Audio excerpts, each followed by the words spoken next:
என்னாச்சு? என்ன சின்ன தெருடா? நம்ம மணி வீடுடா. நீடா இந்த போர்டு கொஞ்சம் பாருடா.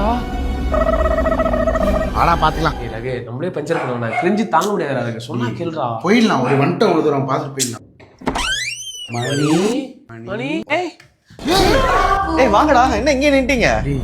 ஒன்னாங்கடா, பயமா இருக்குடா. டேய் அதெல்லாம் யாரும் இல்லடா, வாங்க உள்ள. அப்புறம் மச்சான் எல்லாம் எப்படிடா போயிட்டு இருக்கு? சூப்பரா இருக்குடா. என்னாச்சு அவன் எங்க? அவளா? ஏதோ பிரேக்கப்பா? சொல்றா. பொடி லூசு, மென்டல், பொடி பண்ணி, சைக்கோ. என்னடி தீட்ட சொன்னா பஞ்சர? நீ மட்டும் என்ன கோவமாவா பேசுற? என்னம்மா ஆச்சு? எனக்கு இது வேணாம், எனக்கு நல்ல ஜூஸியா வேணும். ஜூஸியா? ஏய் முகேஷ் போய் ஜூஸியா சிக்கன் மட்டன் வேண்டோட ப்ளீஸ்டா. இதுவும் ஜூஸியாவே இல்ல, எனக்கு நல்லா ஜூஸியா டேஸ்டியா ஒரு சிக்கன் வேணும். ஒரு சூப்பரான இன்ஃபியூஸ்டு சிக்கனை சாப்பிட போன இடம் தாங்க டோவோ. இவங்களோட இன்ஃபியூஸ்டு சிக்கனை சாப்பிட்டா ஃபிங்கர் லிக்கிங் பெட்டர்னு நம்ம சொல்லுவோம். மற்ற ஃப்ரைடு சிக்கன் மாதிரிலாம் இல்லாம சிக்கனை ரொம்பவே சூப்பரா இன்ஃபியூஸ் பண்ணி தராங்க. அதனாலதான் நம்ம ஃபிங்கர் லிக்கிங் பெட்டர்னு சொல்றோம்.